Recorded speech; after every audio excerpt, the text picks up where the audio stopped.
Justice au pays de l'or noir. Depuis plus de 150 ans, le pétrole est l'un des principaux carburants de l'industrie et du capitalisme. Mais ça coûte cher, l'or noir, et pas seulement à l'écologie. Ça coûte la vie, en Irak, en Libye, en Afrique subsaharienne, où la mainmise des compagnies pétrolières est garantie par les bombes, les massacres et les coups d'État. Ça coûte de l'argent en France, un marché de plus de 50 milliards d'euros, de quoi vous pomper un salaire à moins de 2. Un plein de 40 litres à 1,60 € le litre coûte en ce moment 64 euros. Sur ces 64 euros, 1,30 € tout au plus servent à payer l'extraction. Le transport, c'est 60 centimes. Le raffinage et la distribution représentent au maximum 16% de la somme, soit 10 euros. Ça fait au mieux 12 euros sur 64. Où passe donc le pognon? Le pays d'extraction touche une redevance, mais elle varie suivant ses capacités de négociation et le nombre de bombes qu'il a pris sur la gueule. Ce n'est donc pas ça qui pèse le plus lourd. Le gros de la pompe Afrique revient à l'État français, qui prend environ 38 euros, soit 60% du plein d'essence. Or, la ponction de l'État et les coûts du pétrole sont restés quasi stables en pourcentage depuis le début de la nouvelle flambée. Ce sont donc bien les marchands qui font augmenter les prix.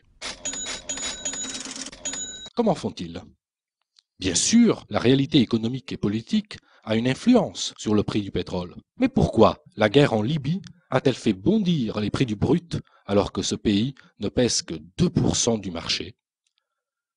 Comme le dit le PDG de Total, Christophe Demargerie, qui veut peut-être la carte du Parti communiste français, les marchés utilisent ces crises pour justifier leurs opérations spéculatives. Il faut savoir que chaque jour s'échange sur le marché 4 fois plus de pétrole que celui réellement produit ou consommé. Les marchands, en somme, vendent un pétrole qu'ils n'ont pas à des gens qui ne l'achètent pas.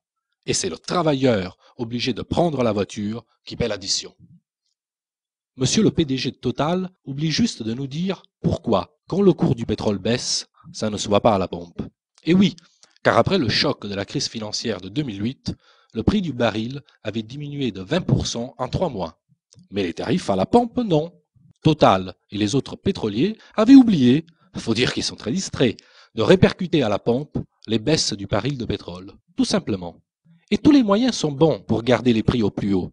En mer, à côté des pédalos, on trouve tout un tas de tankers qui se baladent pendant des semaines en attendant l'augmentation des cours pour livrer leur pétrole au moment le plus propice.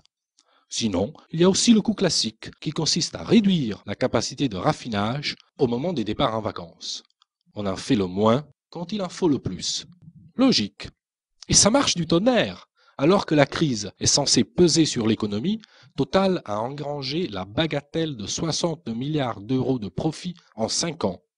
En pleine crise pétrolière de 2008, près de 14 milliards. Bingo!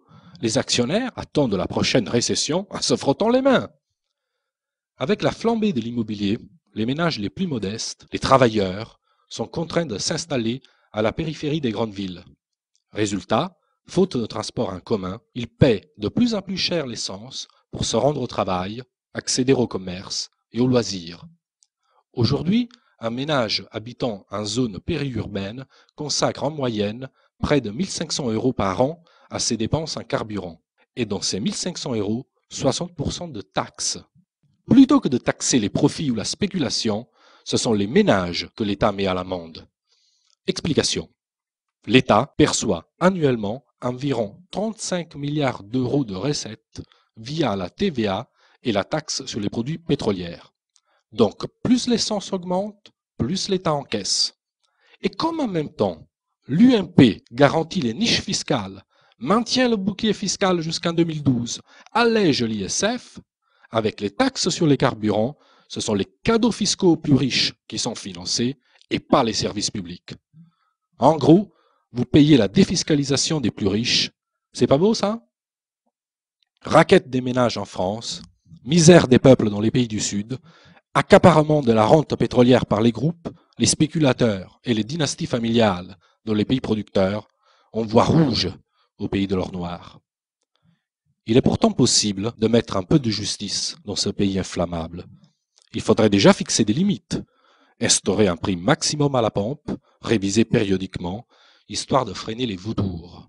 Il faudrait aussi que l'État donne l'exemple et commence lui-même par lâcher les gens en diminuant de 5% la taxe sur les produits pétroliers.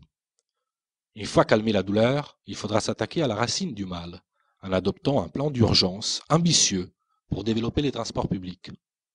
Évidemment, tout cela a un coût, mais à 64 € le plein d'essence, ce n'est pas le pognon qui manque.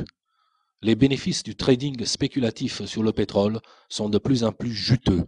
Les compagnies pétrolières s'engraissent sur la manne. La justice et le cholestérol commandent de les mettre à contribution.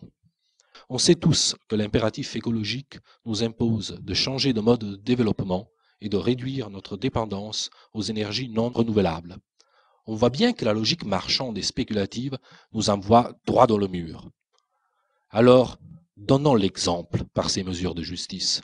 Proposons à nos partenaires de nous suivre en organisant une conférence mondiale sur l'énergie, bien commun de l'humanité,